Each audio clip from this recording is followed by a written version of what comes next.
Percy Jackson and the Olympians is one of the better shows that Disney has put out in a long time. This is in no small part a result of them respecting author Rick Riordan's original story, unlike another Percy Jackson project we all know. But we can't forget the incredible mythology that Riordan built his universe around. Both his books and this new series are filled to the brim with obvious and obscure mythological references that make them even more enjoyable when you understand them. And that's why in this episode I'm breaking down all 42 of the messed up myths that were referenced in season 1. Fun fact, I actually started this project over a year ago before season 1 ended, but I got a little distracted and never finished, and it's been haunting me ever since. But with season 2 premiering next week on December 10th, I thought that this was the perfect time to make good on that unfulfilled promise. Remember to sacrifice those like and subscribe buttons so you don't miss my upcoming breakdowns of season 2, and brace yourself for the messed up myths behind Percy Jackson and the Olympians.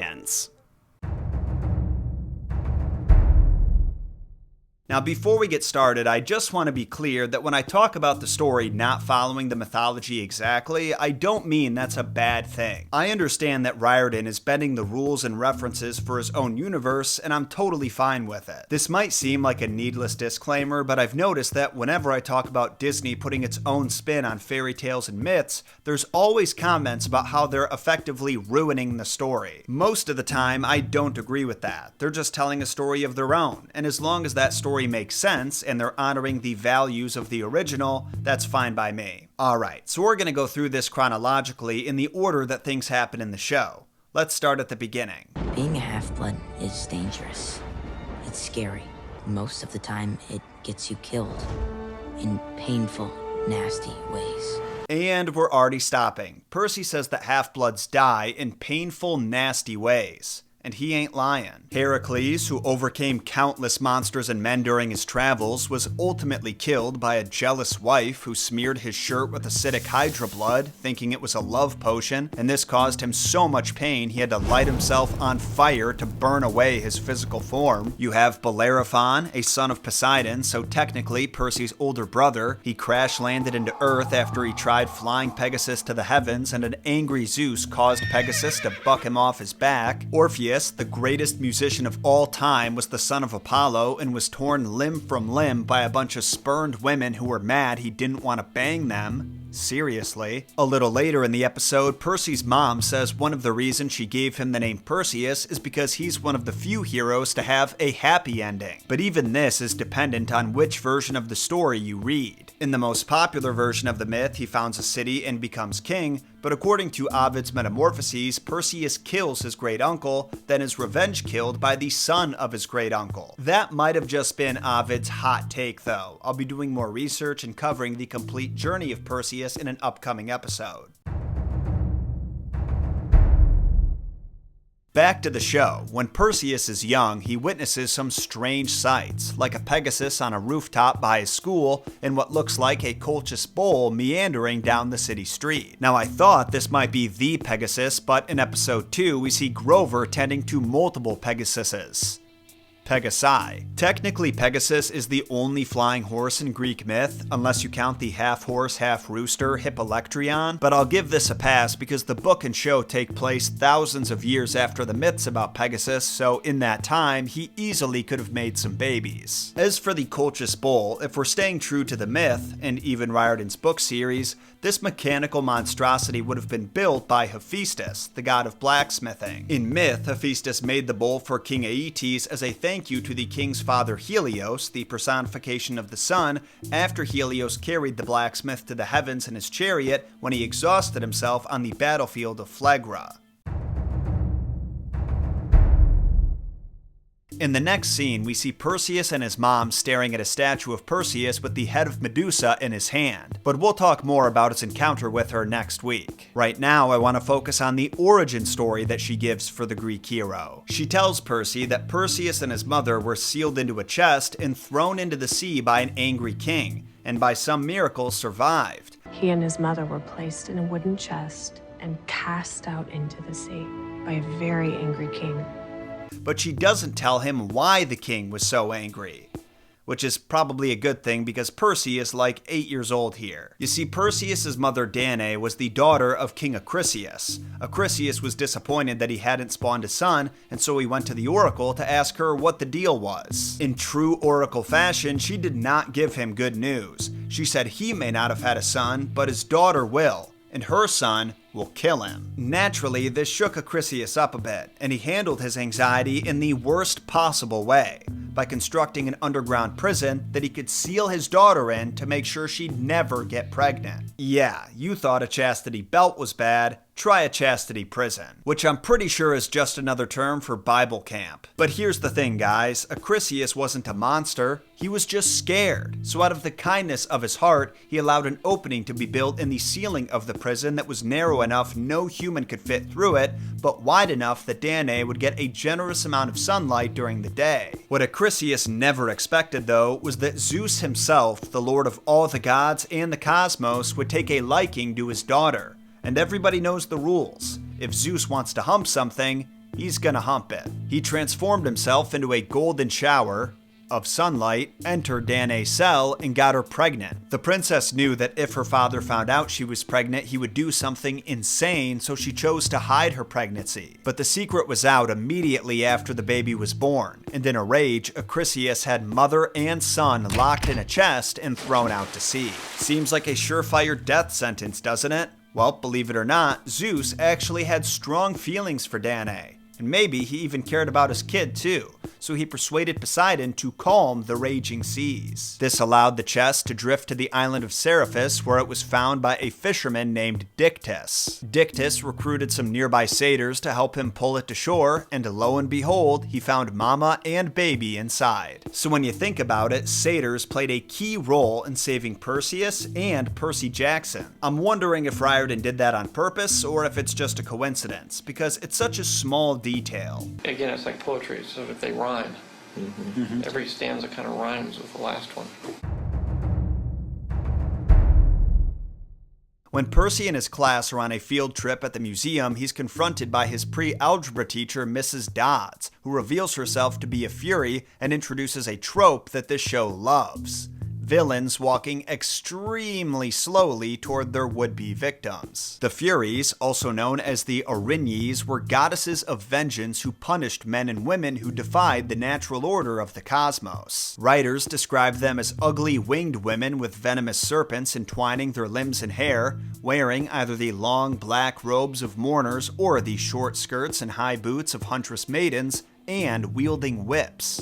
The Furies were particularly concerned with murder, perjury, violation of hospitality laws, offenses against the gods, and even disobedience toward parents. In the show and book, the Furies are acting on the orders of Hades, but the Greeks and Romans didn't see them as exclusively servants of the gods. Any victim of one of the aforementioned crimes could call down the curse of the Furies on the perpetrator, and the Furies would punish them in horrible ways. Transgressors would be infected with diseases and illness, and if they had done something really horrible, like murder their own parents, they would be cursed with a tormenting madness that made it impossible to function in society. Their wrath was also near impossible to escape from. Their victims could pray, sacrifice, or cry all they wanted, and the Furies would not let up. Hell, even death itself wasn't an escape, because then they'd be sent to a specific part of the underworld known as the Dungeon of the Damned, where the Furies were in charge of tormenting criminals for all eternity. The only way to atone for your sins would be through a specific purification ritual and the completion of some task, kind of like how Heracles had to complete the 12 labors for the murder of his wife and children, and how Perseus is expected to return the Master Bolt and Helm of Darkness because he supposedly stole them. Early writers like Homer never gave a specific number for how many Furies there are, but later writers like Virgil claim there are 3. Their names are Tisiphone, Megara, and Alecto, with Alecto being the true identity of the lovely Mrs. Dodds. Now let's fast forward a bit. Percy's been kicked out of school, not for vaporizing his pre-algebra teacher because the mere mortals don't even realize she exists, but for pushing this yappy brat into a fountain. and now he's up in Montauk with his mom. She's just told him his father's a god, which makes him a demigod, when his boy Grover shows up at their cabin with his goat legs in full view. It turns out that Grover is a satyr, a creature that doesn't get a lot of respect in mythology. But that's for good reason. In myth, satyrs are drunken, sex-obsessed party boys. Also, they're hideous, described as having bristly hair, a round nose that's turned upwards, pointy ears, and with the horns and legs of either a ram or a goat. Satyrs are almost exclusively followers of Dionysus, the god of wine and merrymaking, so they're often depicted with goblets or musical instruments in their hand. And as fans of sensual pleasure, they're usually shown alongside nymphs, nature spirits, which I believe is who we see Grover talking to in episode 2 before he attends the Cloven Council. Fun fact, the Greek writer Hesiod describes satyrs as a race that's good for nothing and unfit for work. He says they're worthless and helpless, and I think if Grover heard that, he would bite Hesiod's lips off. Another fun fact is that Nonnus's Dionysiaca claims that satyrs are the sons of Hermes, the messenger god, which means that if Grover were able to attend Camp Half-Blood, he'd be in Cabin 11 alongside Luke and the Unclaimed. Before Percy, Grover, and Sally Jackson can reach the camp, they're ambushed by the Minotaur wearing a pair of tighty-whities, which ultimately leads to them getting in a wicked car crash and Sally being vaporized. For those who don't know, the Minotaur is nothing like the Centaur, which is an entire species of creatures. The Minotaur is one of one, and Disney wouldn't touch the story of his conception with a 10-kilometer pole. That's right, I said kilometer. I don't know how far that is, but I want to be inclusive of our friends across the pond. You see, once upon a myth, there was a Cretan king named Asterion who adopted the 3 sons of Zeus and Europa. When Asterion died, there was debate among the brothers over which of them would take his place on the throne, and the brother named Minos insisted that it was the god's will that he become king. It's a bold claim, and one that his brothers, as well as the kingdom's citizens, needed some evidence to believe. So Minos told them that whatever he prayed for would come true. Now, just to be clear, Minos was talking out of his ass here. He had no idea how he was going to prove it to them, but he was a half-blood with a connection to the divine. So he prayed to his uncle Poseidon and offered him a fat sacrifice if he helped him out. Poseidon foolishly took the deal, and when Minos gathered his brothers and loyal subjects at the coastline, he power-pointed to the ocean, and from its waves arose a great, big, beautiful white bull. That was enough to convince everyone that Minos was the true heir to the throne. But after he was given his crown, he started having second thoughts about sacrificing the bull. He knew Poseidon wanted it, but chose to sacrifice some regular, everyday shitty bulls instead. So Uncle Poseidon taught his nephew a lesson. Firstly, he cursed the bull with uncontainable insanity, so that Minos had no choice but to set it free from his stables, which only made the bad situation worse, because then the raging bull started terrorizing the city. But as if that wasn't bad enough, he also inflicted Minos' wife Pasiphae with uncontainable lust for that bull. And by lust, I mean exactly what you're hoping I don't. She was craving some grade A beefcake, and she recruited Greece's greatest inventor, Daedalus, to build her a cowsuit that she could seduce the bull in. And for some reason, Daedalus agreed to it. Probably not the first rich lady to ask him to build something kinky. Crazy that the first furry suit came from Greek mythology, though. Well, you can guess what happened next. The union of Pasiphae and the Cretan bull led to the birth of Asterius, the one and only Minotaur. But check this out. If you consider the Cretan bull a son of Poseidon, which I would because the god spawned him on his own, then Asterius would be his grandson, meaning that Percy Jackson is the Minotaur's uncle. Greek mythology is basically just succession if the characters were gods. This one dysfunctional family has more drama than everyone else combined, and the stakes are always at the absolute peak. After the encounter with the Minotaur, Percy wakes up at Camp Half-Blood, where he's introduced and reintroduced to a whole new cast of characters. Unfortunately for him, the first of these characters is Mr. D, Dionysus, the god of wine. Ironically, Grover is not a huge fan of Mr. D, or at the very least seems to want to avoid him at all costs. I don't blame him, but in the mythos, pretty much all satyrs were Dionysus worshippers. Mr. D is the camp director and forbidden from drinking alcohol. This is all part of his punishment from his father Zeus for making moves on a forbidden nymph. I wondered if this was a reference to a specific nymph, but I couldn't find any that both Zeus and Dionysus pined after, although they were both big fans of the nymphs. This could also be a reference to Dionysus' love triangle with a nymph named Beroe and Poseidon, which he ultimately lost. Maybe that's why he messes with Percy so much. He's still bitter about it.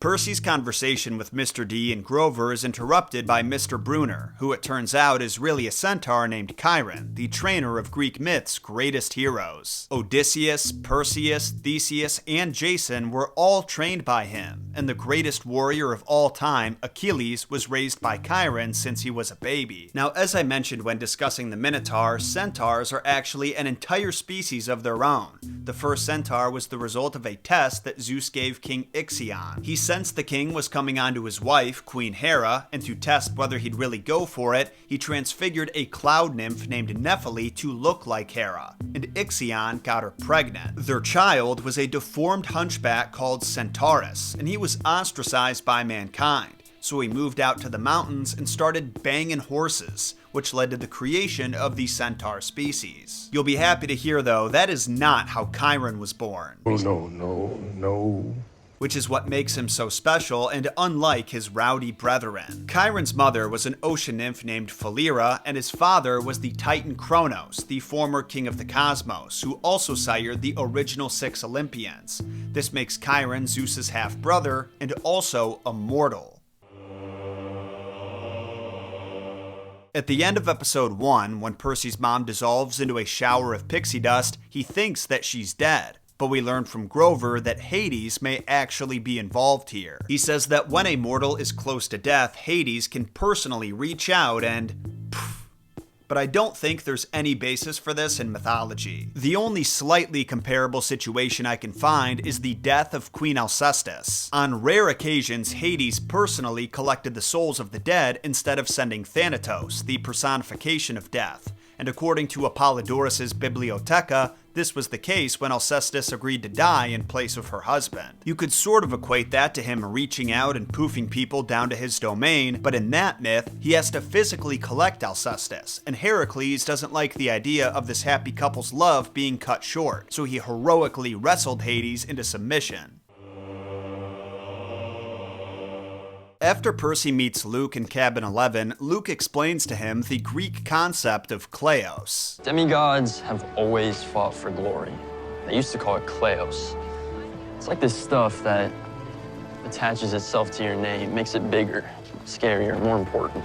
I'm not gonna lie, he fucking nailed it. But I will expand on his answer. Greek heroes earned Kleos by accomplishing great deeds throughout their life, and even including their death if they went out in a blaze of glory, like catching a flaming arrow with their face instead of letting it land in an orphanage. But Kleos wasn't limited to physical acts. It could also be achieved through intellectual achievements, like founding a new school of philosophy or writing literature that would be passed on for generations. Kleos can also be passed on from father to son. In other words, great things would be expected from the son of a great man. But if that great man died a needless, pathetic death, then his son would have to start at the bottom and work his way back up. This next reference is a really fun one. After Percy spends a lot of time trying and failing to discover his domain and get claimed by his father, he asks, Is there a Greek god of disappointment? Which is a question I've never thought about before. This guy responds that Oesis is the closest they've got, but she's more like the goddess of failure. Only here's the thing. I looked it up on one of my favorite resources for researching Greek mythology, theoi.com, and they describe her as the personification of misery and woe, distress and suffering. And if you look at their sources, like Hesiod and Hyginus, they call her misery. I would say that misery is closer to disappointment than failure is, so I don't know why the show's writers described her in a way that none of the ancient writers did. But I digress. Not trying to be nitpicky, it's a tiny little detail, but one that would have been effortless to get right. A little later, we meet Annabeth, the daughter of Athena. But in myth, Athena didn't have children. Like, being a virgin goddess was kind of her whole thing. You know, she turned a woman into a snake because she didn't respect the tenets of her virginal worship. So what's the deal? Well, in the Percy Jackson universe, both the book and the show, Athena creates life from her thoughts, not from intercourse. So Annabeth's dad never really hooked up with her mom. Athena just dropped Annabeth on his doorstep one day and said, "Here, I made this for you." Which is pretty messed up when you think about it. Her dad didn't even want her at first, so it doesn't sound like he consented. At least according to the book. Now, I'm not 100% sure, but I believe that Riordan took this idea from Athena's birth. As you all know, she was born out of Zeus's forehead, but the way that some writers and poets described it was by saying she was born out of Zeus's thoughts. The closest thing that the real Athena came to having a child was actually with Hephaestus, the god of blacksmithing and craftsmanship. He really wanted to get with Athena, but she wanted nothing to do with him. Even still, the thought of hooking up with her was more than he could bear, and he squirted his godly goo all over her leg. Disgusting, right? Well, Athena thought so too. She took a piece of wool, wiped it off, and tossed it to the earth below. But remember, in mythology, the earth is a goddess of her own, Gaia, and when Hephaestus' man mayonnaise landed on her, she got pregnant and gave birth to the half-man, half-serpent Erichthonius, the first king of Athens. After the conversation about Oases, Percy learns how the camp makes sacrifices to the gods, because the gods like the smell of burnt offerings. And this is true, but it wasn't necessarily expected that you sacrifice the most important part of your meal. There's actually a myth that explains the origins of sacrifice. When Zeus told Prometheus that humans were to sacrifice livestock to the gods, Prometheus asked him if we could only sacrifice half and keep the other half for ourselves.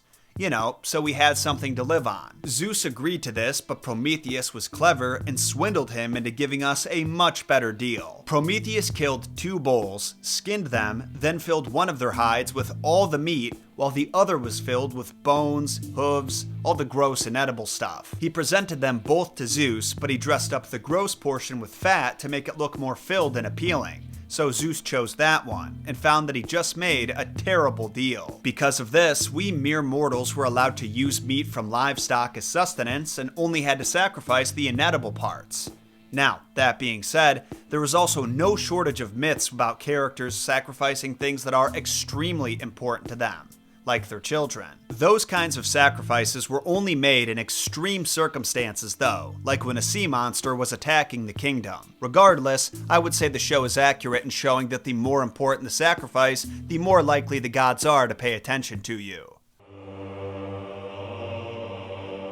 Before the big capture the flag game, Percy learns about the big three's forbidden children. You see, at some point, Zeus, Poseidon, and Hades all agreed that their children were becoming too powerful and that they should stop reproducing. But it seems like Hades is the only one who actually stuck to his word. Zeus, Poseidon, and Hades agreed their children were becoming too powerful, so they made a pact not to father anymore. And it held for a long time until Zeus broke that pact. A forbidden kid attracts trouble. Monsters everywhere, just constant battle to stay alive. Both Zeus and Poseidon continued to have children. Zeus had a daughter named Thalia, and Poseidon obviously had Percy.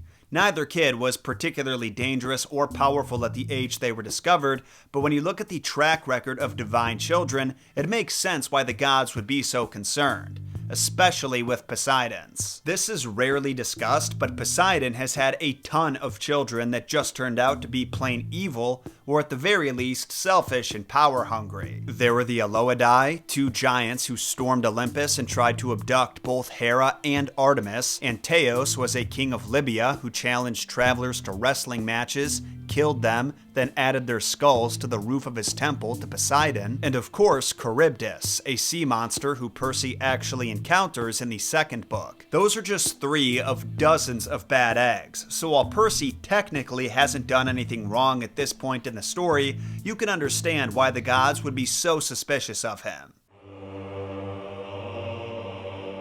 One of Annabeth's most prized possessions is the invisibility cap her mother Athena gave her. But how accurate to the mythology was this gift? This brings up 2 points worth exploring. First off, in myth, there are only 2 pieces of headwear that grant the user invisibility. That's Hades' helm, which he received from the Cyclopes and used during the war with the Titans, and then in the Iliad, Athena uses a different helm to be invisible while riding in Diomedes' chariot. I'm gonna make it my own personal headcanon that the second helmet is what Athena bequeathed unto Annabeth. We know for a fact that it wasn't Hades because in the Percy Jackson universe, Hades' Helm of Darkness comes with many other powers besides just invisibility. Also, we learn later in the story that his helm has gone missing as well. The second point is that Athena really did give gifts in the form of weapons and armor to various heroes, the most notable being Perseus before he slayed Medusa. Funnily enough, Perseus was given Hades' one and only helm, but not by Athena. Instead, there were some nymphs who allowed him to borrow it, and then he gave it to Athena once his job was done. The gift Athena gave him was also useful, but nowhere near as exciting. A mirror. This allowed him to look at Medusa without making eye contact, swing his sword with precision, and chop off her dumb old head.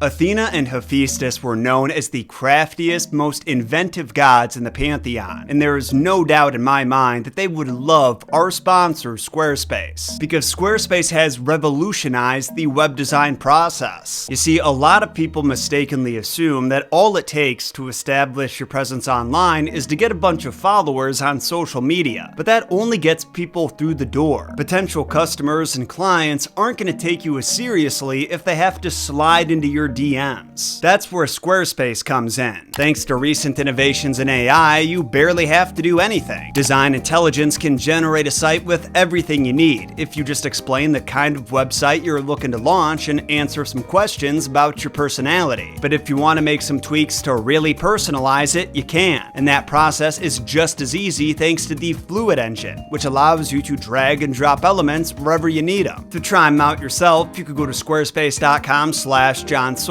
or hit the link in the description to start a free trial. Then when you realize you love it, use code JohnSolo to get 10% off. Episode 3 starts off with Percy visiting the Oracle to receive an ambiguous warning about what to expect from his upcoming quest to retrieve the Master Bolt from the Underworld.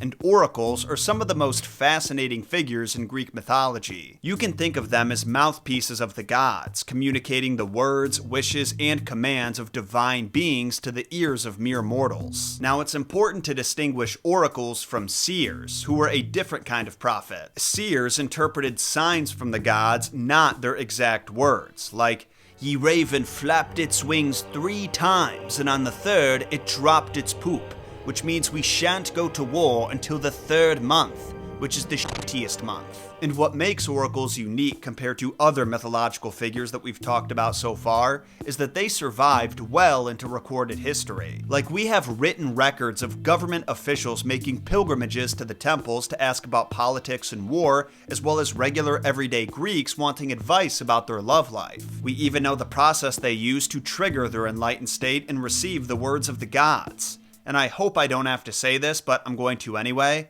Don't try this at home. The oracle who operated out of Apollo's temple in Delphi, she was known as the Pythia, would first bathe in the Castalian spring. Then she would drink from the sacred spring Chrysotis before descending into a basement cell in the temple. While in the basement, she would take a seat on a mounted sacred tripod and chew leaves of the laurel tree, Apollo's sacred tree. She would then enter an altered state of mind and speak words both sensically and nonsensically.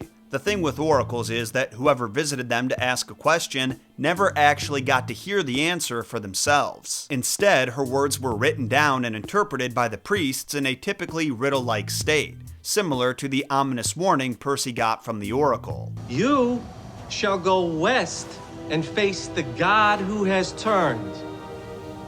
And you shall find what was stolen and see it safely returned.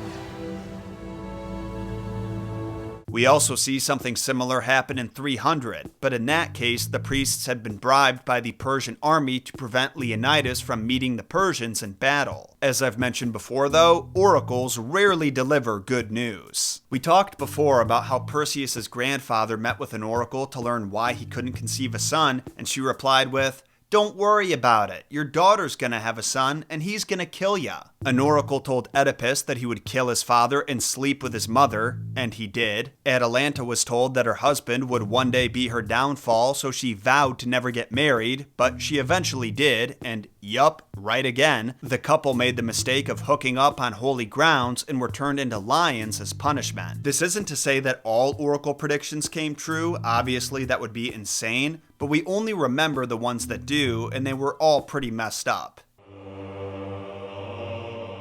Before Percy heads out on his quest, his buddy Luke gives him a parting gift, a pair of flying shoes which take the form of dope red chucks. Luke is the son of Hermes, the messenger god who also used a pair of flying shoes to travel from point A to point B as quickly as possible, so it's fitting he would have a pair of his own. I'm wondering if this was Hermes' gift to his son, similar to how Annabeth's hat was a gift from her mother. In order to use the flying ability, the wearer of the shoes must say the word Maya, which I initially assumed was Greek for fly or wings or something like that. But it turns out that's actually the name of Hermes' mother. Isn't that adorable? For those who aren't familiar, Maya is one of the Pleiades, who are the 7 daughters of the Titan Atlas and the sea nymph Pleione. They were also nursemaids and teachers to the infant Dionysus, god of wine. According to the mythos, after their father was burdened with holding the heavens on his shoulders, the Pleiades felt so bad for him that they all committed suicide, and this made Zeus feel real guilty.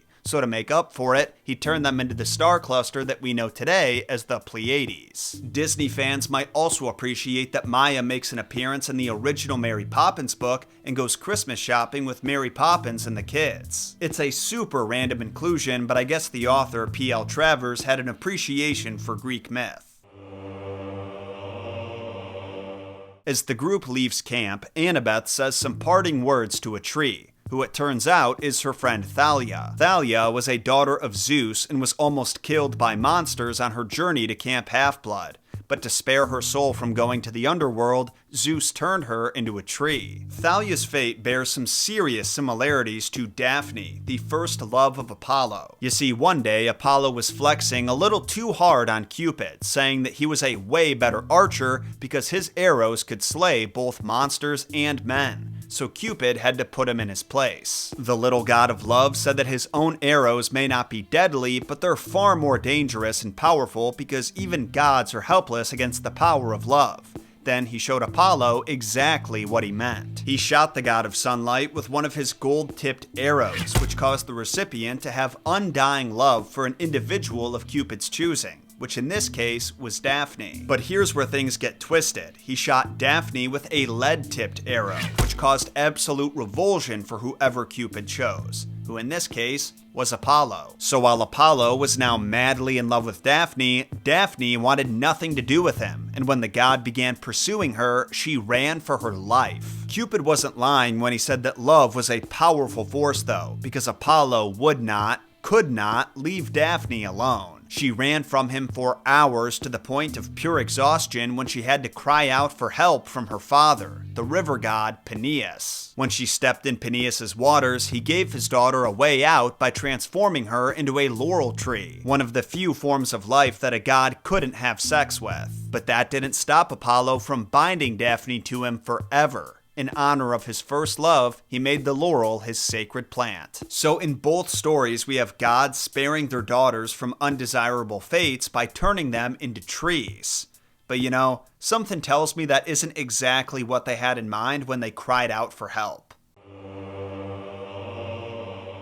Not long after leaving Camp Half-Blood, the trio winds up at Auntie M's Garden Gnome Emporium, which Annabeth realizes a little too quickly is code name for Medusa's lair. They join her inside for some lunch and to escape the wrath of Alecto, and it's here that we're given a surprisingly accurate treatment of Medusa's story. So for those who don't know, in myth, Medusa was a priestess for Athena who was seduced by Poseidon and subsequently punished by Athena for violating her sacred virginal vow. Athena curses Medusa with ugliness, transforming her hair into a nest of snakes and a gaze that could turn any man to stone. As a result, Medusa hid away in a cave in Libya along with her sisters Stheno and Euryale until Perseus showed up one day and cut her head off. What I appreciated about how Medusa told told the story in the show is that she presented her curse as a gift, which is a modern-day interpretation that's grown more popular in recent years. Athena giving her snake-like features and a petrifying gaze meant that she could never be hurt by a man ever again. The gift the gods gave me is that I cannot be bullied anymore. But this is never mentioned by the ancient poets. Like Annabeth said, Athena cursed her. It was a punishment for breaking her sacred vow. But where things get really interesting is when you actually look at our ancient Greek and Roman sources for Medusa's story. You'll see that the only author who mentions Medusa's human form is the Roman poet Ovid. All the Greek writers, including Euripides and Hesiod, describe her as a monster born into a family of monsters. It wasn't until centuries later, during Ovid's time, that Medusa's story changed and then changed some more. She went from being a willing consort of Poseidon who laid with him in a meadow of flowers to an unwilling victim who was assaulted in a sacred temple because she didn't have the power to fight back. All this being said, I really appreciate that Riordan and Disney went with a blend of these versions for the show. Medusa says that Poseidon gave her adoration that Athena never had, and so she was lured into his arms. They do still play it like she's a victim by pointing out that Athena punished Medusa instead of Poseidon. But then Athena declared that I had embarrassed her and I needed to be punished. Not him. Me. But I think it's worth mentioning that gods rarely get to punish other gods in Greek mythology, and there was no way that Athena would have had the authority to punish her uncle. There was a certain hierarchy on Olympus that had to be respected. It's that same hierarchy that allowed Hera to beat Artemis into submission with her own bow and left Artemis no choice but to run away crying. You can find that little exchange in Homer's Iliad. Anyway, in myth, Perseus uses Hades' invisibility helm and Hermes' flying shoes to quietly sneak up on Medusa and chop her head off. But in the show, they basically do the opposite. Annabeth sneakily puts her invisibility cap on Medusa so Percy doesn't have to risk making eye contact with her. Then he uses his sword Riptide to send her head rolling. I wonder if she's sick of getting her head cut off at this point. Unlike Perseus in myth though, this Percy doesn't keep the head to use as a weapon. Instead, he sends it to Olympus, and we're treated to a scene of Hermes delivering it personally. But with that, it's time for me to make like Thalia and leave. Get it? Because Thalia's a tree now? While Percy and friends are on the train to Los Angeles, Percy sees centaurs running through the hills, and Grover and Annabeth tell him about how there used to be herds of centaurs and other mythical wildlife everywhere until the disappearance of Pan, the god of the wild. There aren't any ancient myths about Pan vanishing. That storyline is an invention of Riordan's, but I think it's a great way of translating to myth what's happened to the natural world with the rise of industrialization. But who is Pan exactly? Well, as stated in the show, Pan is a god and his domain is all things nature. But if you want some more specifics, he presided over shepherds and hunters, as well as the meadows and forests and the mountain lands, and he was the protector of bees and fish. He also inspired a strange kind of ambiguous anxiety in mortals when he was around them, which I guess you could apply to the Percy Jackson universe. His disappearance meant that mankind's anxiety about harming nature has disappeared as well. As a nature god, it probably won't surprise you that Pan's physical appearance is both human-like and animalistic. He resembles the typical ugly satyr. He has a man's torso, arms, and face, but was born covered in hair with a goat's tail, horns, legs, and hooves, which I'm sure was extremely painful for his mom when she gave birth to him. If the pain didn't bother her, his looks definitely did, because the myths say that when she saw her son, she ran away screaming. His father Hermes didn't mind his looks though, so he took Pan to Olympus where all the gods loved him, especially Dionysus, who had a fondness for satyrs as they were his most devout worshippers. In fact, Dionysus and Pan would go on to become such good pals that their worshippers would make sacrifices to both of them at the same time. Now, like a lot of gods, Hermes didn't have the time to raise his son personally, so he left him with some nymphs, which may have accentuated Pan's bond with nature even more. After growing into his fully mature self, he spent all of his time wandering through the mountains and chasing nymphs, one of whom had no choice but to turn herself into a pine tree to escape his advances, and another transformed into some reeds, which Pan would then use to invent the pan flute. If Pan's wanderings had one positive effect though, it was this. When Demeter's daughter Persephone was kidnapped by Hades, the goddess spent months mourning her loss and had taken to roaming across Greece in disguise so her fellow gods wouldn't try to convince her to end the brutal winter she started. None of the Olympians knew where she was until Pan discovered her in a cave, which is ironic when you consider his role in the Percy Jackson universe, where he's the one who needs to be found. When the trio's train gets somewhere around St. Louis, they're confronted by Echidna, who Grover correctly refers to as the mother of monsters. But what's not so accurate is when Echidna says the monsters that Percy and friends have defeated so far were her children. Monsters like me. Well, of course they're like me. They were my children. Listen, Echidna is mama to a lot of monsters, like a concerning number of monsters with an even more concerning number of heads. Echidna, who's half woman, half snake, had these children with Typhon, the monster who came the closest to dethroning Zeus. But Percy, Annabeth, and Grover have not come across a single one of them until this episode. Her kids include, but are not limited to, the Chimera, who also makes an appearance in this episode, the dragon that guarded the golden apples of the Hesperides, the Sphinx, the Nemean lion, Cerberus, Scylla, the Lernaean Hydra, and even the eagle that devoured the liver of Prometheus on a daily basis. The only creature that comes close to being her kid is Medusa, because Echidna was the mother of Gorgo, an ancient Gorgon who Zeus slayed before the Titanomachy. So maybe in this universe, Medusa is a descendant of Gorgo. But I'm not sure if this would be copacetic with her backstory since she was transformed into her Gorgon form. In myth, Medusa and Echidna would actually be sisters, because their parents are two sea gods named Ceto and Phorcys. Now, to reiterate something I've said previously, I'm not pointing out these discrepancies with the mythology as negatives. I just find them interesting. What I will take issue with, though, is that if the Minotaur or the Furies or even Medusa are supposed to be her kids in this universe, she has no right to have beef with Percy over killing them. Because in this universe, monsters are never truly killed, but reborn in the pits of Tartarus, and if Alecto is any indication, that process is faster than prime shipping. Percy killed her on his field trip, then had to kill her again like a week later, and both times were in self-defense. So relax, lady.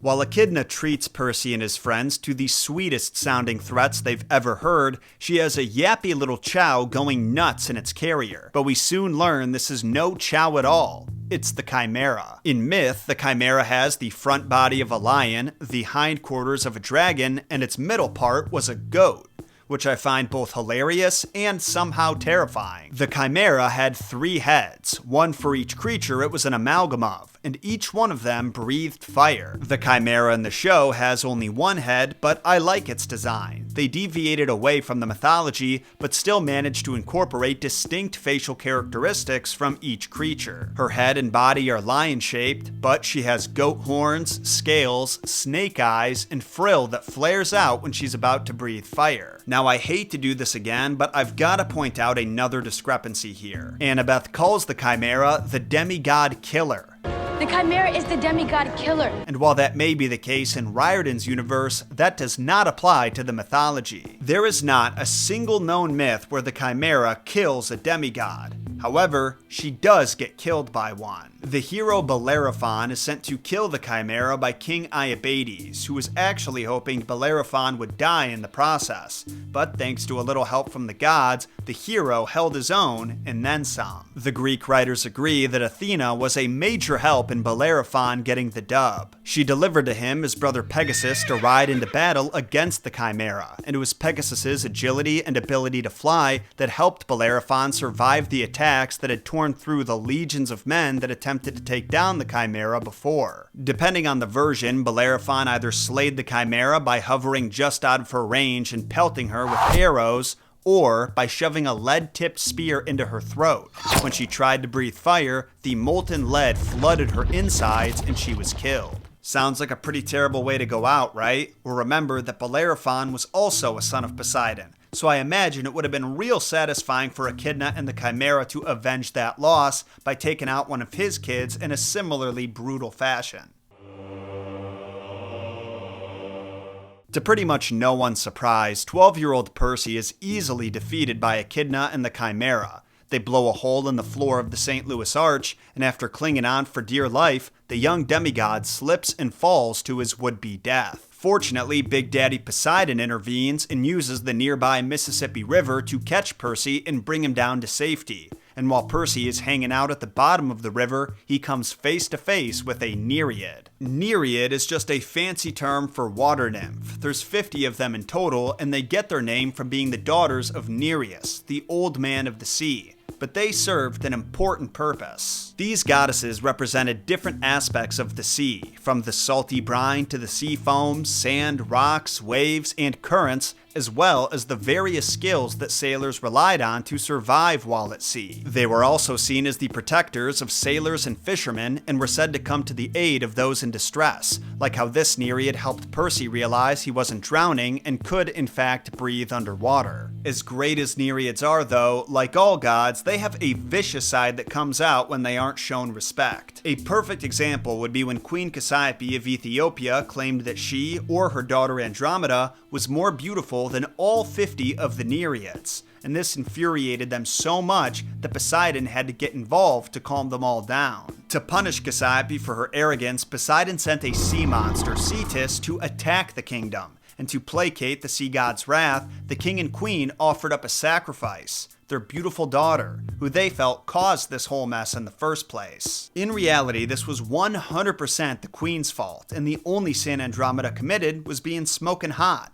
But they didn't care. They chained her to some rocks out in the sea and waited for her to be devoured by Cetus. Lucky for Andromeda, while all this was going down, our boy Perseus just so happened to be headed back to Seriphus after slaying Medusa. And as he flew by the Ethiopian kingdom, he spotted Andromeda chained to the rocks and fell in love right then and there. Using his crescent sword, the flying sandals of Hermes, and the head of Medusa, he evaded the beast's attacks, stabbed it several times, then turned it to stone. And if any of this sounds familiar, it's because this myth was the inspiration for the Clash of the Titans movie, only they replaced Cetus with the infamous Kraken. Release the Kraken! Episode 5 opens immediately after Percy's fight with the Chimera. A big crowd, along with the police and firemen, have surrounded the St. Louis Arch, and the three Fates sit there knitting some socks while giving Grover and Annabeth the death stare. And props to Disney for managing to squeeze in so many of their target demographics into one frame. In Greek mythology, the Fates are actually pretty complicated in comparison to other goddesses, so if you want a really detailed breakdown, I recommend you check out my video on their messed up origins, but we can cover the basics here. So the Fates are the three daughters of Zeus and Themis, the goddess of law and justice. Together, they personify the inescapable destiny of man, which is pretty chill. What that means is they assign every person his or her role in the overarching story of the world. So when a person is born, the Fates spin a thread of their future life that includes all of the decisions that person will make and the consequences of those decisions. In other words, every single one of us mere mortals are subject to their will, and so are the gods, believe it or not. The Fates had the privilege of existing outside the main power structure of Olympus, and even assigned the Olympians fates at times. For example, they assigned Artemis the responsibility of coming to the aid of women giving birth, and Athena was destined to remain a virgin thanks to them. Zeus himself could sway their decisions occasionally, considering he was their dad and king of the cosmos, but 99% of the time, events went down exactly how the Fates wanted them to. The three elderly-looking goddesses each had a name and a particular job as well. There's Lachesis, the Elater, who measured the thread and assigned each human their identity. Clotho was the spinner, and she spun the thread of life from her distaff onto her spindle. And then there's Atropos, the inflexible, she who cannot be turned. She was the Fate who used the shears to cut the thread of life when a being's time was up, and we see her do exactly that in the show. My question is, whose thread were they cutting? Ooh, spooky.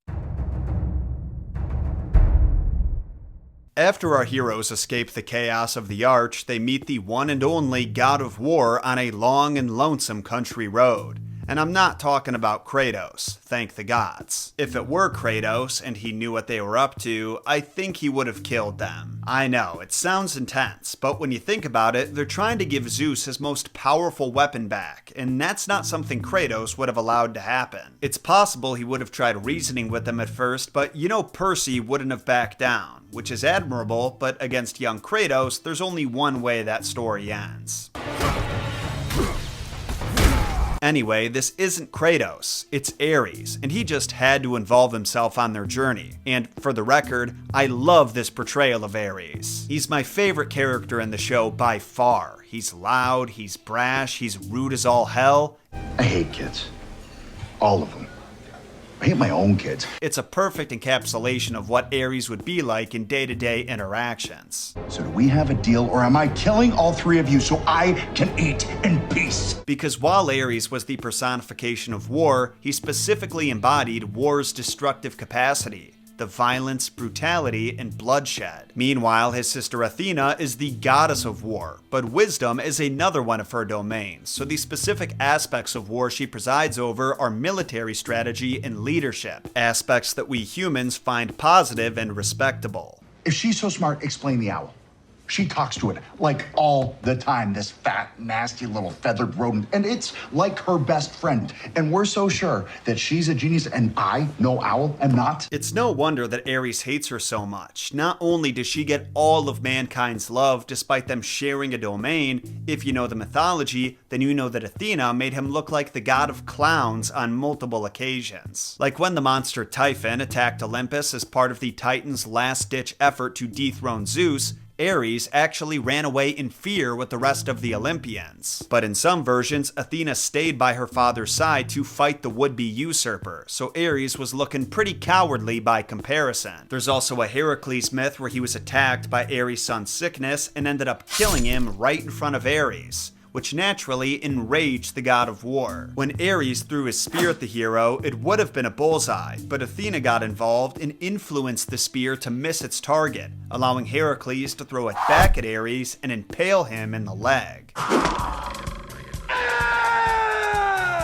As if it couldn't get any worse, this caused Ares so much pain that his sons Phobos and Deimos showed up to escort him to Olympus, which had to be pretty humiliating. But I think the time she embarrassed him the most had to be during the Trojan War. See, early in the conflict, Zeus told the Olympians they could not get involved, but Ares tried to anyway by showing up on the battlefield. Athena, who was anticipating this and a little smarter than her brother, was also there but wearing her helm of invisibility. While riding with the hero Diomedes in his chariot, she told him to attack Ares with his spear. So he did. And once again, the wounds caused Ares so much pain, he had to retreat to Olympus.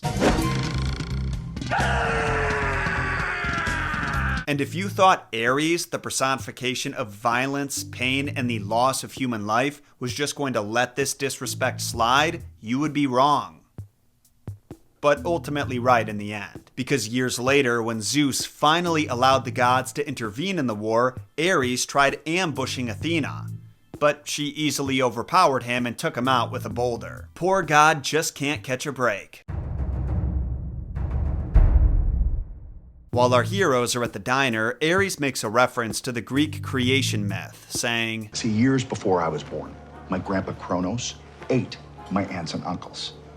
Yeah. Then my dad made him puke them back up, then chopped him into a million pieces and chucked him into a bottomless pit, so that kind of set the tone right out of the gate. Now, I was debating whether or not I should elaborate further on this because I think that most of the people here are pretty familiar with the creation story, but when I started this series, I had it in mind that I was going to explain every single myth they referenced. So, Zeus damn it, that's what I want to do. Now, the reason that Kronos went around swallowing all of his kids whole was because of a prophecy that his mother told him. Gaia said that Kronos' offspring would one day dethrone him just like he did to his father Uranus, so he ate his kids to stop that from happening. The only one he didn't eat was Zeus, because after Rhea's first 5 children suffered the same slobbery fate, she switched Zeus out for a little rock. Apparently, that's how little Kronos was paying attention, and she had her son raised in secret until he was strong enough to take on his father. Zeus managed to sneak Kronos an emetic potion that caused him to throw up his 5 children, who had apparently all been living and growing to their full size inside his stomach, and then the 10-year war between the Olympians and Titans began. When all was said and done and Zeus and his siblings came out the victors, they threw the Titans into the deepest pits in Tartarus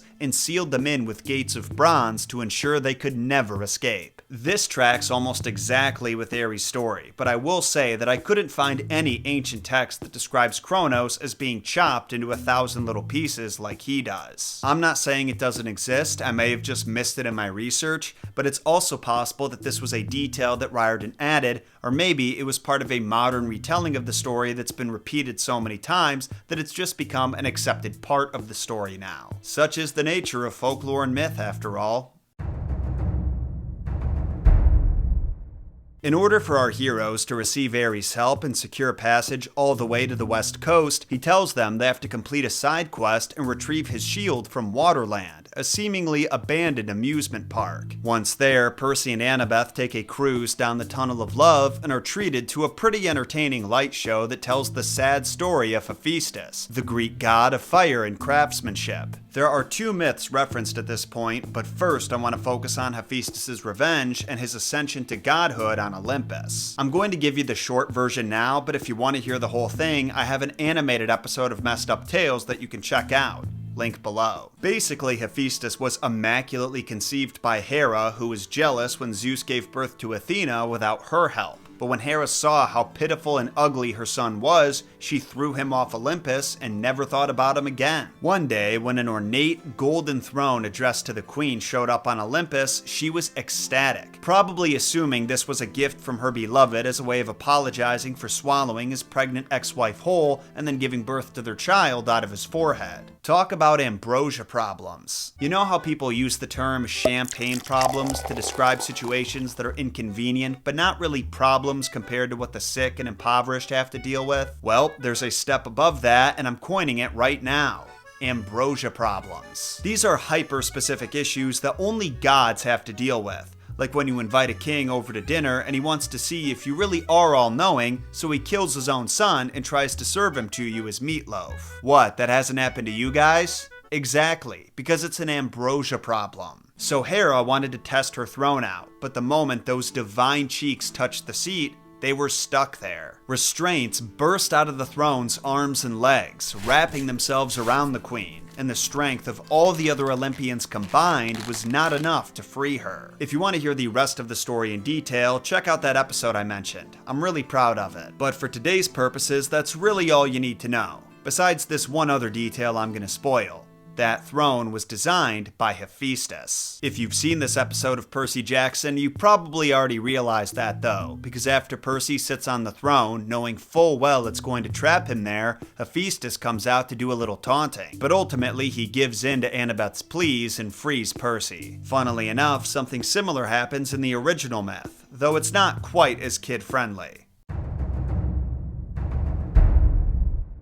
So if you were paying attention during Hephaestus' light show, you'll remember seeing a cute little cartoon Ares walk off with Aphrodite and leave poor Hephaestus heartbroken. Well, this happens in myth too, but if you don't know how Hephaestus finds out about their love affair, I've gotta tell ya. As you know, Heph was a master craftsman, and when he suspected that his wife wasn't loyal, he invented a way to confirm it and humiliate her in the process, leaking her DMs. Just kidding. The next time that Hephaestus left home to go to his workshop, he laid his trap. So when Aphrodite and Ares got busy in their bed, a net fell on them, pinning them to the bed in full view of the other gods. The worst part was that net was woven so finely that it was invisible to even the godly eye, so the two lovers couldn't figure out how to take it off, blessing the Olympians with a divine comedy.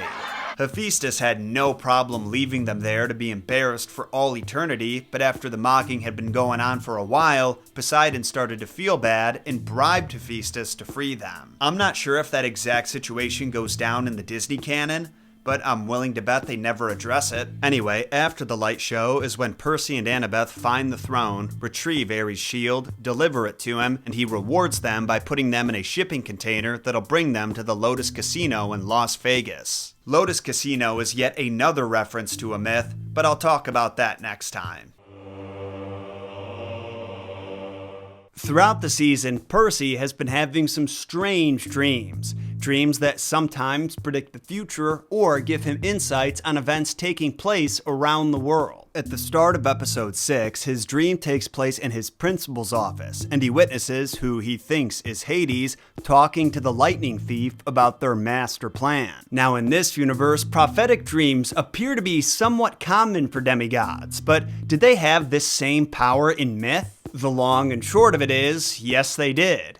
But so did us mere mortals. You see, every night when the ancient Greeks went to sleep, they believed that thousands and thousands of dark-winged dream spirits called Uneroi departed from the cave of sleepy Hypnos and delivered their dreams directly. The significance of those dreams depended on the route the spirits took to get to their destination. But I don't mean that they tried to avoid paying tolls or only took side streets. No, the dream gods exited their domain through one of two gates. The gate of horn meant the dream they were delivering was prophetic in nature, something the gods wanted the dreamer to see. If they went through the ivory gate, they were carrying a deceitful dream. There was also a god of dreams named Morpheus, but he was more of an overseer and only delivered the most important messages. Like when Queen Alcyone's husband was killed in a shipwreck, Hera felt bad for her and didn't want her waiting around with false hope. So Morpheus was instructed to visit Alcyone in the guise of her husband and tell her the tragic news. On another occasion, Zeus himself visited King Agamemnon and told him that he and the Greeks should not abandon hope,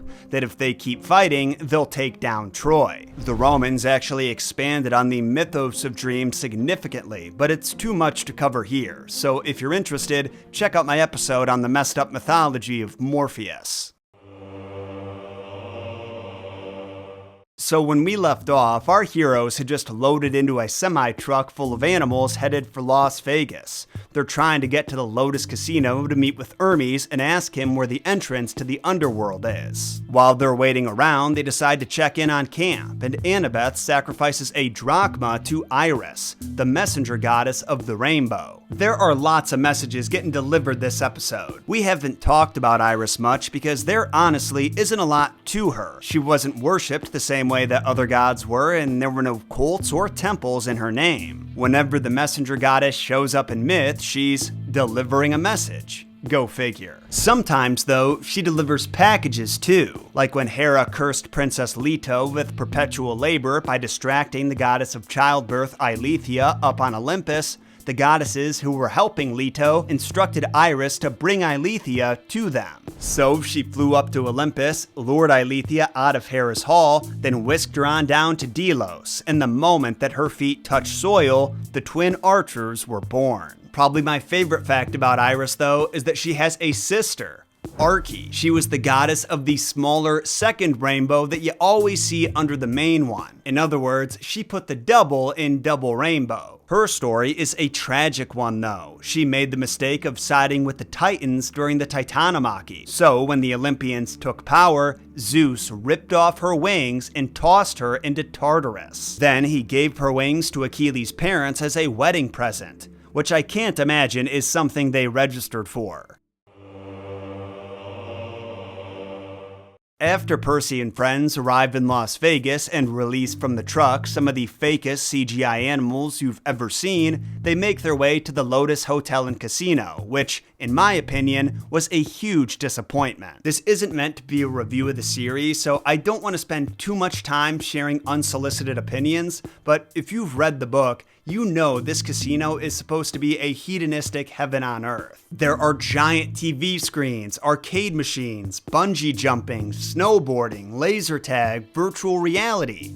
But we barely get to see any of that in the show. It's basically a regular casino, and a really boring one at that. Besides the logo, there was nothing unique about its design. Honestly, I'd rather go to Chuck E. Cheese. Anyway, about 10 seconds after entering the casino, Grover realizes that something isn't right about this place, and he mentions the Lotus Eaters from the Odyssey. They appear in Book 9 after Odysseus and his men are blown off course and have to dock their boats in a foreign land to restock on food and water. But when Odysseus sends some men to check in on the local populace, something strange happens to them. No, they're not attacked by monsters, and nobody gets killed or sacrificed or even seriously injured. Instead, they simply partake in eating the lotus plant, which is so delicious that that's all they want to do from now on. They don't give a lick about going home. Similarly, anyone who steps into the Lotus Casino falls under a trance where they forget why they're there and that they have lives outside of this place. This time, though, they put an interesting twist on it. Instead of guests having to eat the lotus to fall under the spell, the lotus scent is pumped directly into the air. Clearly inspired by how casinos pump out fresh oxygen to keep their clientele alert so they keep spending money. I actually really liked this idea, but I hated how it was used. The effect barely works on Percy and Annabeth because apparently having someone with you is enough to keep you anchored in reality. So the only one affected is Grover. I can't believe I'm saying this, but the movie did this one better. Like I mentioned earlier, the whole reason the kids came to the casino was to talk to Hermes so he could tell them where the entrance to the Underworld is. But if you're not familiar with Hermes, you might be confused as to why he's the one they go to. And maybe I just forgot, but I don't think the show explains it either. They mention that Hermes is the god of messengers, thieves, and travelers, but nothing about his chthonic connections. Nothing about why or how he specifically knows how to get to the underworld while other gods like Ares don't. You see, Hermes in myth was an escort to mankind. No, not that kind of escort. What I mean is, when someone passed away, it was Hermes' job to collect their soul and guide it to the underworld, sometimes all the way to Charon the boatman, who would then ferry them across the river Styx in exchange for a few drachma. This particular job means that Hermes was a psychopomp, which is exactly what it sounds like. Wait, no it's not. A psychopomp sounds like the title for a psychotic, pompous douche. But we're not talking about Jared Leto. Some other psychopomps we've discussed in the past are Anubis from Egyptian mythology, the Valkyries from Norse myth, and Baron Samedi from Haitian voodoo. All of them are known for either delivering souls to the afterlife or acting as their guide once they get there. Now, Hermes does mention that Percy and Annabeth weren't the first demigods to have asked him for help, which is true. Apollo's son Orpheus, the greatest musician of all time, besides Weird Al of course, once descended into the underworld to ask Hades himself for his wife's soul back. Heracles had to go there to get Cerberus for his 12th labor, and even Theseus went there with his buddy Pirithous to try and kidnap Persephone. I'm not sure what those idiots were thinking. Ultimately, Annabeth manages to steal Hermes' keys so they can drive his cab from Las Vegas to the California coast, which they do in about 4.5 seconds. It's already too late though. While in the book, Percy and friends manage to escape the casino with one day left until the solstice, in this version, they actually miss the deadline. Even still, his father sends a Nereid to give him some magic escape rope in the form of pearls, which he can use to teleport out of the underworld in a jiffy. After arriving in California, Percy heads to Krusty's waterbed palace because, for some reason, that is where the Underworld's entrance is located. In the book, the entrance is at a record studio in Los Angeles, which makes way more sense. But I guess they really wanted to include this scene with Procrustes, although I don't know why, because they completely botched it. Again, I know that you're not here for my opinions on the show, but I can't be the only one annoyed about how this went down. In the book, Percy ducks into Krusty's store to escape danger, and he has no idea that he just went from the frying pan to the fire. Krusty appears to be a shady salesman and nothing more, but it's revealed that Krusty's full name is Procrustes. In myth, Procrustes was another son of Poseidon, so technically he'd be Percy's half-brother, and he enjoyed murdering innocent travelers that he lured into his home under the guise of hospitality. He would get them drunk, lay them on his bed, and manipulate their body so they fit it exactly. This could mean stretching them or chopping off bits of their head and feet. In the book, Percy and friends are duped by Procrustes and almost killed in this same brutal fashion. But the show once again deflates any tension by having Percy know exactly who he's dealing with and describing him like he's reading out of an encyclopedia. You're Procrustes, son of Poseidon and murderer of travelers. The beds are a trap. That's how you do it. How you murder your guests. I'll be honest, I had to get up and take a walk after this happened because I just couldn't believe it. This was at least the third time that a villain or obstacle that took them by surprise in the book was immediately identified before anything bad could happen. 6 different writers worked on this show, including Riordan himself, but evidently they all forgot that audiences actually enjoy when there's a little tension. Anyway, Percy and Annabeth employ their tried and true strategy of Annabeth using her invisibility cap to get the jump on Procrustes, and they leave him trapped on one of his beds. In the book, they chopped his head off after, but I don't think the show could justify that kind of violence against a character who basically did nothing wrong. As I mentioned last section, the Percy Jackson book placed the Underworld entrance in the office of a record label in Los Angeles. In that version, the entrance was guarded by Charon, who had a much more interesting design than what we got in the show. Depending on which myth you're reading, the Underworld entrance could be found in a variety of places, but the one most commonly used by demigods was a cave near the city of Taenarum in the region of Laconia, the same region as Sparta. According to Apuleius' text, The Golden Ass, upon entering the realm of Hades, one would be bombarded by the souls of beggars, voices calling for help, all kinds of sympathetic figures who want to bring anyone they can down to their level. Literally. If they successfully ignored these dangerous distractions, they would eventually reach the River Styx, where Charon the ferryman was impatiently waiting to ferry worthy souls across in exchange for a couple drachma. If the hero or dead person didn't have any drachma, this is the farthest their journey went. If they did, they'd be escorted to the land of the dead. And what specifically happened there, again, depends on the myth and the time period it was written. After Percy and friends enter the underworld, they cut their way through the line to meet with the boatman and offer to pay him handsomely for a ride. But because they aren't dead, he rejects their offer and summons Cerberus to kill them, which would technically mean they could ride, but at that point it probably wouldn't be worth it. I covered Charon's mythology in detail a couple years ago, and while it's totally possible that we missed something in our research, I reviewed our notes and looked online, but I couldn't find anything regarding him being a stickler about the people he ferries having to be dead. All he seemed to care about was the money. After Charon uses a dog whistle to summon Cerberus, seriously, he uses a dog whistle, the kids have to run for their lives, but ultimately they're saved when Annabeth manages to climb on top of the big lug and give him some scratches. Then she distracts him with a squeaky red ball, with this latter detail coming directly from the book. And while I do appreciate that they stuck to the source material on this one, the source material didn't stick to the mythology. If it did, then Cerberus wouldn't have cared about Percy entering the underworld, but rather escaping it. His job was to ensure that not a single soul would escape his master's grasp. I'd be remiss if I didn't mention a popular theory that Cerberus, whose name in ancient Greek was more like Kerberos, means spotted one. In other words, Hades named his big scary hellhound Spot.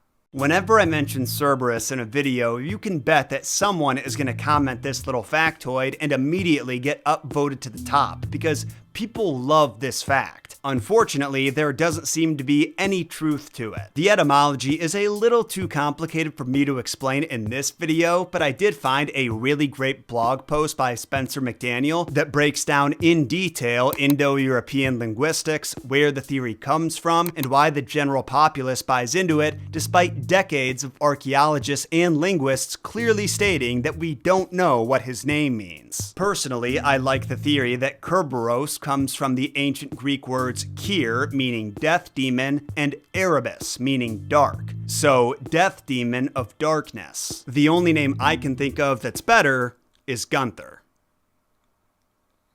Do you have anything you want to say? You scared of the microphone? He's scared of the microphone.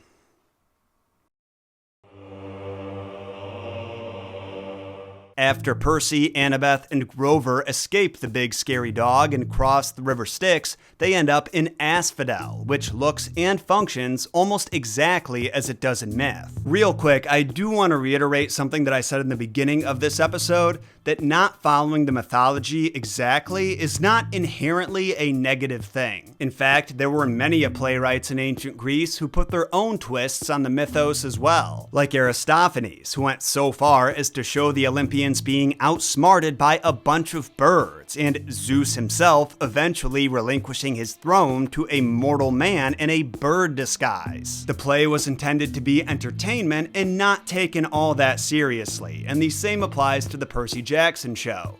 With that said, I like that they stayed true to the mythos here. The version of Asphodel they portray comes directly from the poets of Homer's era. At that time, Tartarus was only thought of as the prison of the Titans, and there were no Elysian fields to reward the heroes. After your soul crossed the river Styx, passed by Cerberus, and personally met with the king and queen of the Underworld, you and everybody else would be sent off to damp, moldy Asphodel, named after the edible plant that is equally bland. In the show, Asphodel is presented the same way in terms of visuals, but they add a little wrinkle. The souls who populate it all died with some kind of regret, something they wished they'd done, or didn't do. For reasons that are never explained this season, Annabeth ends up trapped here and has to use one of the pearls they got from the Nereid to escape. Meanwhile, Percy and Grover begin their sojourn across a nearly endless desert to Hades' palace.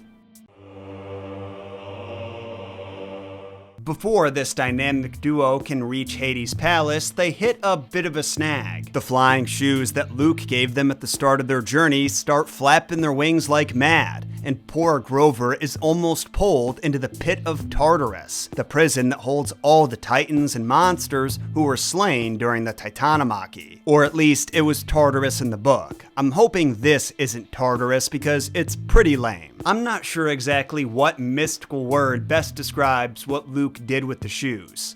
He bewitched them? Enchanted them? Cursed them? I like cursed. Surprisingly though, cursed objects are pretty rare in Greek myth. The only one I know of that's comparable to these sabotage shoes would be the necklace of Harmonia. I've talked about this necklace in a couple videos before and even made merch inspired by it, but I've never seen it referenced anywhere else. To make a long story short, after Hephaestus caught Ares and Aphrodite doing the dirty behind his back, as in literally caught them in a net, he felt that he deserved some justice, but neither Zeus nor Hera seemed to care all that much. So he took it upon himself to get justice in the most petty way possible, by pretending to be totally over it, and then making Aphrodite and Ares' daughter Harmonia a necklace to wear on her wedding day, a necklace that was enchanted to grant eternal beauty and youth. What Hephaestus didn't mention was that the necklace was also cursed to bring doom and gloom to anyone who wore it, and soon after Harmonia's wedding day, she and her husband were turned into snakes. That's not all though. The necklace continued to make its way through Greece and destroy the lives of anyone who wore it. I think my favorite example has to be Jocasta, Oedipus's mother. She was wearing the necklace on the very same day she married her son, which might explain why the age gap didn't set off any alarms in either of their heads. She was still young and hot thanks to the necklace. Lucky for Grover, Chucks were not designed with satyrs in mind, so the shoes slip off his feet and fly on down to eternal damnation. Right after Percy saves Grover from certain death, they look in the backpack that Ares gave them, and what do you know? It's Zeus's Master Bolt. They realize the god of war wasn't actually helping them, he was setting them up. Even still, Percy has no choice but to soldier on and confront the god of the dead face to face to try and save his mother. Eventually, Percy and Grover make it to Hades' palace and are greeted by yet another bizarre casting choice. This Hades is not the least bit menacing or macabre. He's sassy and sarcastic. I think this guy would have actually made a better Hermes than Lin-Manuel. Upon arriving, he greets the young lads and immediately offers them some pomegranate juice. This is a clear reference to the myth about him abducting Persephone. Anyone who consumes food in the underworld is doomed to stay there, which Persephone found out the hard way after eating some pomegranate seeds. Fortunately, Percy and Grover reject his offer, and they ask him if he'll be so kind as to release Percy's mother from her shiny purgatorial state. Hades says that he will, but first he wants his invisibility helm back, which confuses Percy because he thought that Hades and Ares have been working together to steal Zeus's Master Bowl. But it turns out he was wrong. This is spot on for the mythology though. Hollywood has given Hades an undeserved bad reputation. They're always portraying him as a power-hungry villain, hell-bent on punishing his brothers for confining him to the dark, dank domain under the earth. Contrariwise, there is not a single myth that portrays Hades as jealous of Zeus or unhappy with his lot in life or death. Sure, he's got his hands full managing the souls of every single person who's lived and died in the Western world, but he's got a retinue of servants to help him out. The only thing he was missing was a queen, hence his abducting Persephone. When you think about it, because most gods are actually the personification of their domain, it'd be kinda strange for them not to like it. Besides Priapus. If you know, you know. Now, I do want to clarify that the Greeks were still afraid of Hades and went out of their way to avoid attracting his attention by not saying his name out loud and hiding their faces when making sacrifices to him, but that was the extent of it. They never saw him as a villain. Anyway, this revelation that Hades wasn't involved in the theft begets another revelation though. That voice that Percy has been hearing in his dreams isn't Hades, it's Kronos. And if he's trying to make a comeback, then they're all in danger. Even Hades says so, and he goes so far as to offer Percy and his mom sanctuary in the upcoming war if he gives him the bolt. Percy just can't do it though. Instead, he tells Hades that he's gonna get his helm for him, and in return, he wants his mother set free. Then he and Grover use the pearls Poseidon gave them to teleport out of there. Percy's escape pearl takes him back to the beach, where Annabeth, Grover, and Ares are waiting for him. And Percy, who's got family pearls bigger than Priapus's, challenges the god of war to a duel. The terms are simple. First to draw blood is the victor. If Percy wins, Ares has to give him the helm and let him go. If Ares wins, he gets to kill Percy and reduce him to dust. Now, I already talked about Ares' record when it comes to duels. So you can probably figure out how this one goes. Not to mention, this is also the first installment of a series of children's books, so the main character is not gonna spontaneously combust. Alright, so Percy and Ares have their little fight, and Percy uses his connection with water to conjure up a wave to crash down on Ares. And Ares just stands there and lets it happen. Then Percy cuts his Achilles tendon, and Ares has to concede. As Ares makes his exit, he goes out in a blaze of, I'm not gonna say glory, failure? And Grover shouts not to look at his true form. This is consistent with the mythology. The Greek gods' true form was not their human form. It was actually a kind of raw divine essence, their immortal nature completely unfiltered. It's hard to describe because it's hard to comprehend. That's kind of the whole point. Probably the most famous instance of a god revealing his true form was Zeus to his lover Semele. He really didn't want to, but Hera got it in the girl's head that he wasn't really Zeus, and she wanted him to prove it. When he did, she was consumed by glorious fire and lightning, and all that remained was the baby that she carried, and he would grow up to become Dionysus, the god of wine, pleasure, and festivity. Yeah, now you know why he drinks so much.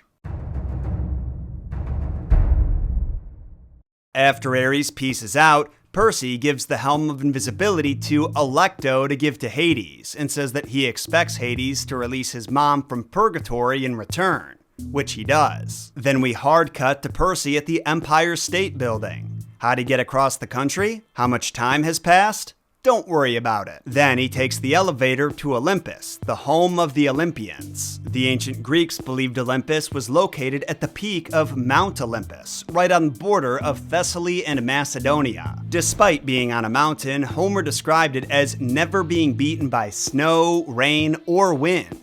He said it was so high and absolutely divine and without all the harsh conditions of the mountains that belong to men. Beyond the Golden Gates was an acropolis, at the top of which was Zeus's palace, made of stone and bronze. There were also stables for the immortal horses and a large courtyard with a seat for every god, no matter how minor their domain. It looks like Zeus's palace in the show is also somewhere near the peak, but Percy got there without breaking a sweat.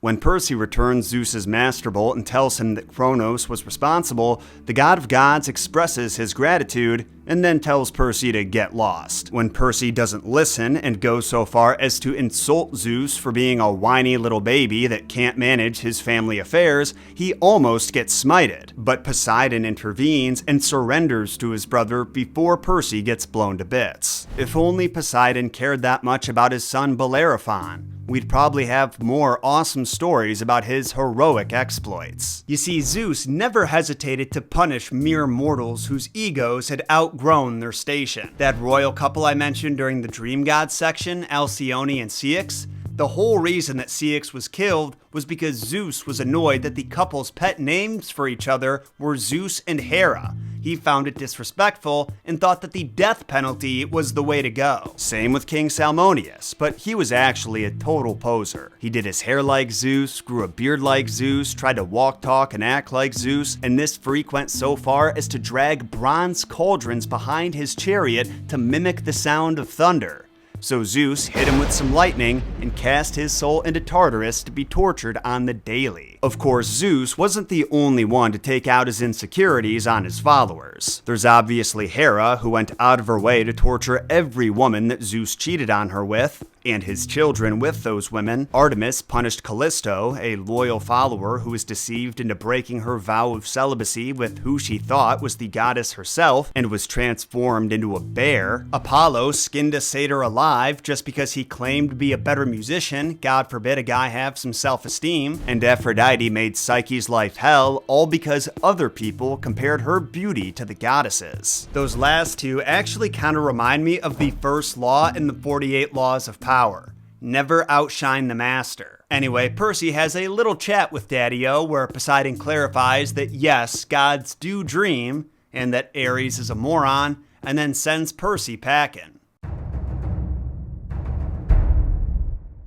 When Percy goes back to Camp Half-Blood, he's treated like a hero, but it's not all sunshine and rainbows, because he's finally figured out that Luke is the lightning thief. Luke's motivation is honestly understandable. He's got some issues with the way that the gods treat their children, namely how his daddy Hermes treats him. He wants to bring down the Olympians and restore Kronos, Zeus's father, to power and bring back the Golden Age. What he's talking about can be found in the works of Hesiod, the Greek writer I mentioned earlier. He claimed there were 5 ages of man, that is, 5 distinct periods of time where mankind's quality of life steadily went downhill. From worst to best, there was the Iron Age, the Age of Heroes, the Bronze Age, the Silver Age, and of course, the Golden Age, when mankind lived like we were gods and didn't have a damn thing to worry about. No one had to work or was ever unhappy. There was no war either. It was always springtime, and men lived long lives before dying painlessly in their sleep. You can see why Luke would want to bring that age back. It sounds like a pretty sweet deal.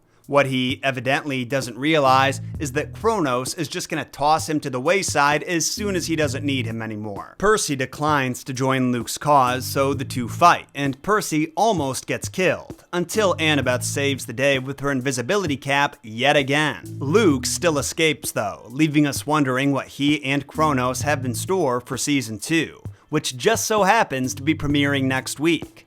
What a coincidence. I can actually tell you, because the embargo has finally been lifted, that Disney hit me up to help promote season 2 and gave me early access to some of the episodes. To be clear, they are not sponsoring this video. I was planning on making it anyway because I've been feeling guilty for almost 2 years now about never finishing this series. I'm actually making a short for them where I do something pretty similar to this, just with season 2 myths. It's coming out next week here on YouTube and all the messed up origin socials. I think all the critiquing I did should make it clear though that I'm not going to let a partnership with Disney affect my opinion on their products. Anyone who's been watching for a while knows that I have a love-hate relationship with basically everything they make nowadays. Except for the Snow White remake. That one I just hate. I am curious to hear your thoughts on the first season of the show though, and whether you're planning on watching season 2. Oh, and should I bring back this series for season 2? And actually finish this time? Let me know in a comment, then sacrifice those like and subscribe buttons to the algorithm gods. I'll see you again next Thursday.